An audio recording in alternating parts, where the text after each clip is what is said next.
I became a sister because in the 4th grade, the seed was planted when I was taken up with these stories that my teacher told me about the missionaries and all the good work that they did, and I just wanted to be part of that. When I got into high school, of course, I decided, oh no, there's got to be something else. And I thought about all the else's, and nothing appealed to me as strongly as becoming a sister to be part of God's work.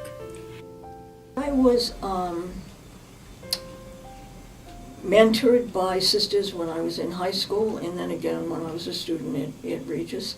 And I had very good role models, and it was the teachers that I had that were so phenomenally great that inspired me. Casserly House is why I became a sister. I think it's a way of doing ministry as a Sister of St. Joseph. So it's a way that as Sisters of St. Joseph we express who we are and how we are. You know, so that I think has been very satisfying to remember, even with all of the transitions and changes. We came down to having 2 programs here. That was a piece of who we were. And the 2 programs came out was to work with the immigrant because that was a need. We knew that we didn't want to open a school in ESL. What we wanted to do was to be with those people in the transition while they're waiting to get into school. Most people that come for their children.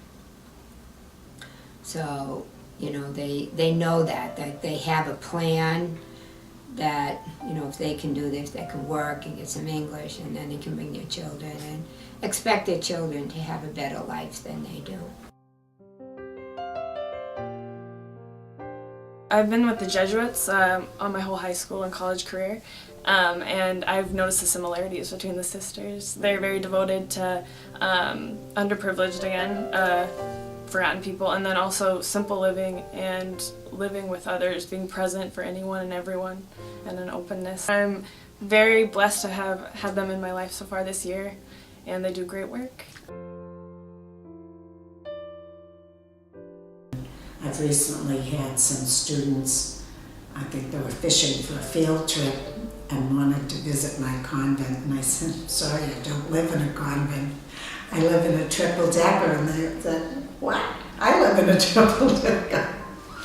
So we had a little bit of fun with that, and happily we were at my setting in Rosendale, Casserly House. We do have an after-school program for grades 2 to 5, and that was an opportunity for service, and the sophomores were looking for an opportunity, so I took the time to turn that on its head and invite them. They had already heard a representative, one of our Jesuit volunteers, had spoken to the group, so I said, come and see. We're there, and we'd love to have you do service. And actually 3 students took me up on that, a girl and 2 of the guys, so that was kind of a nice experience. When I listen to my own students asking questions, it makes me wonder what the Spirit is doing, and I don't give up on the Spirit very easily.